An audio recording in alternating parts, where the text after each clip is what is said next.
welcome to Blind Squirrel DIY. Today we're going to build a simple little doll rocker. Super simple. This is too good to be true. So really I'm just going to show you kind of the measurements I used and then the cuts I did to make this thing work out. This is for my niece for Christmas.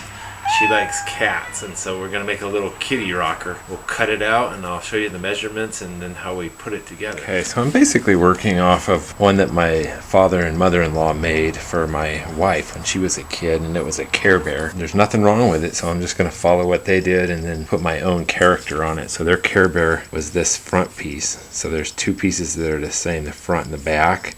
And then there's the little part in the middle where the doll lays. And so then I decided that this area going to be cut out of a 16 by 15 inch square.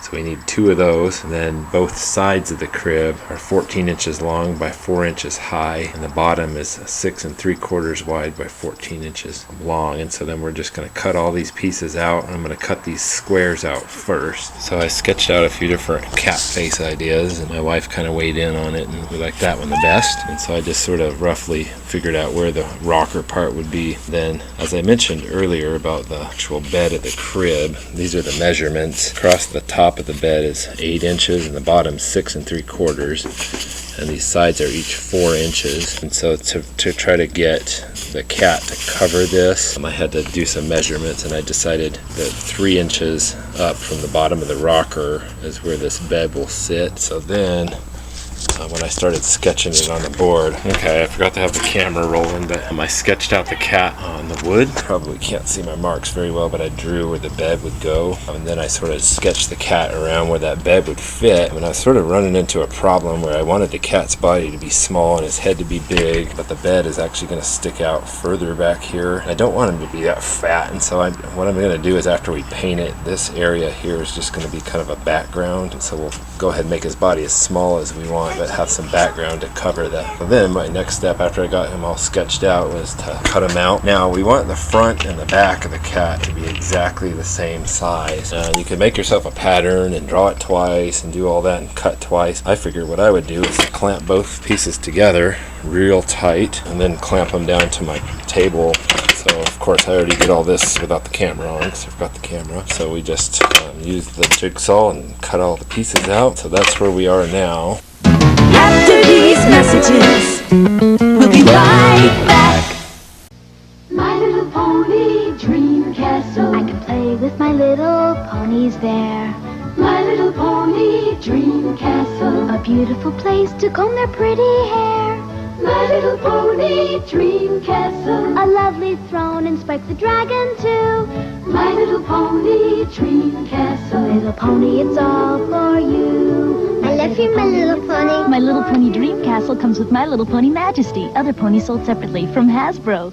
Now I'm just going to take a palm sander to all the sides and make sure it's soft to the touch, because this is going to be a kid's toy. So now we unclamp without the camera on. I already palm sanded all the edges, both sides of the front. And now I'm working on the back one. Don't forget your safety glasses.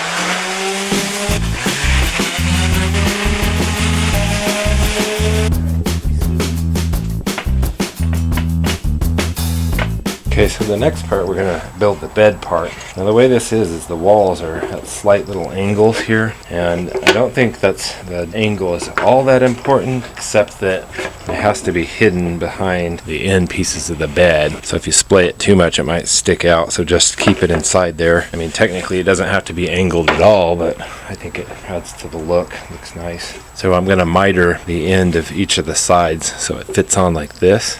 And I used an angle finder on the crib that I'm copying this from. It's, again, not important, but this is the angle that I got and that I'm going to copy. So I'm going to set my compound miter saw to cut the edges. That I found out the other one was about 10-degree angle. So what I'm going to do is I'm going to set the edge of these right at the edge of it in the center where the blade comes down. And I got the blade set at 10 degrees. So it's going to come and cut like that.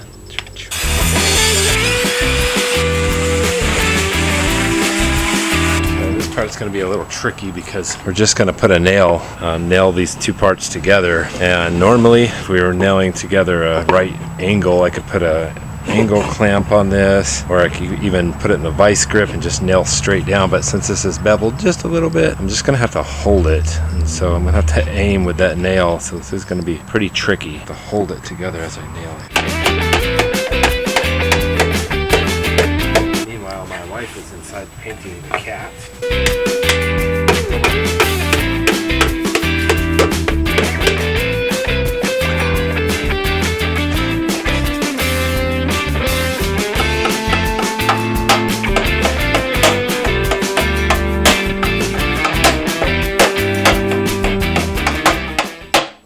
Alright, and after you nail it, you're pretty well done.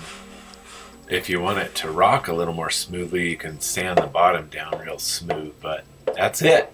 Save money, learn stuff, do it yourself.